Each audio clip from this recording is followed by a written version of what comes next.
Hi everybody. In this video, we'll be discussing about macroscopic and microscopic points of view of thermodynamics.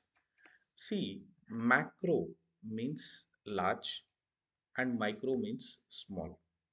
See, in case of macroscopic point of view of thermodynamics, we will be considering the entire system and we will be doing the analysis. Whereas in case of microscopic point of view of thermodynamics, we will consider each molecule of a system and study about that particular system. So that's why the microscopic point of view of thermodynamics, we call it as statistical thermodynamics because at each and every molecular point, we will be considering the properties of the system and studying their behavior.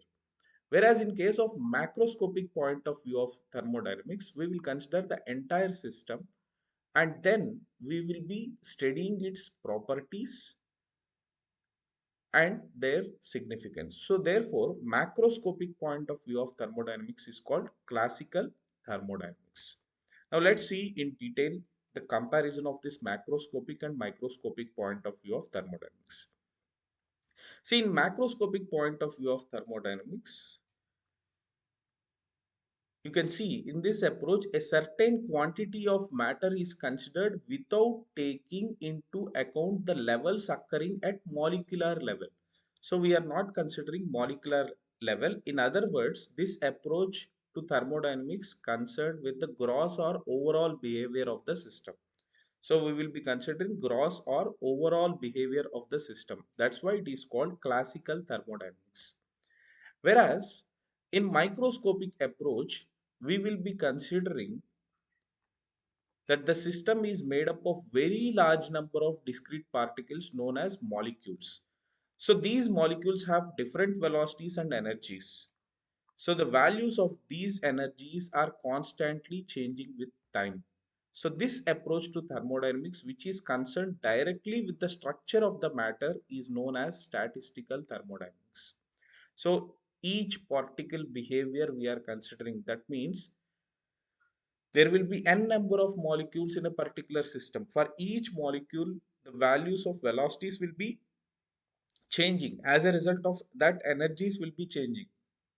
So we need to constantly measure all those things and we need to maintain a record in the form of statistics. So that's why this part of the thermodynamics, microscopic approach, we call it as statistical thermodynamics. Then here, in case of macroscopic point of view, the analysis of macroscopic system requires simple mathematical formulae. See, in order to solve the problems related to this macroscopic point of view, we require simple mathematical formulae because we are considering the gross or overall behavior of the system. For example, in order to calculate work done, we will be taking integral PdV or minus integral VdP depending upon the type of system, the open system or closed system.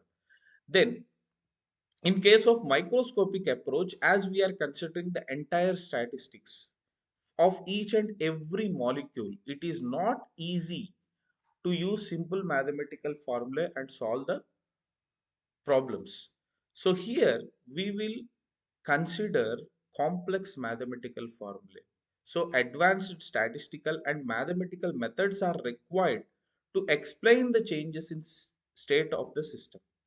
So the behavior of the system is found by using statistical methods as the number of molecules is very large. So advanced statistical and mathematical methods are needed to explain the changes in the system. So that is what is microscopic approach. Now, the values of the properties of the system are their average values in case of macroscopic approach. Like properties like pressure and temperature can be measured easily. The changes in properties can be felt by our senses in case of macroscopic approach. Whereas in microscopic approach, the properties like velocity, momentum, impulse, kinetic energy, force of impact, etc., which describe the molecule, cannot be easily measured by instruments and our senses cannot feel them. So that is what is microscopic approach.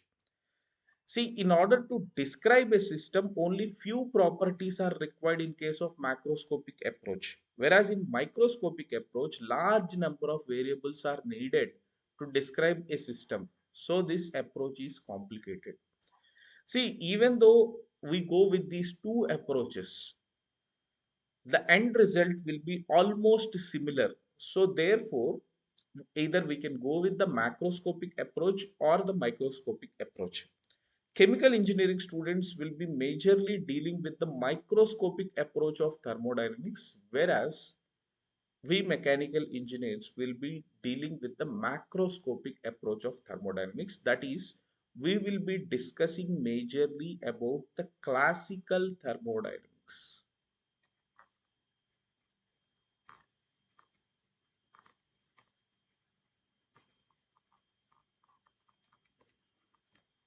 Okay, so this comparison of this macroscopic and microscopic point of view of thermodynamics is very, very important. So try to remember carefully.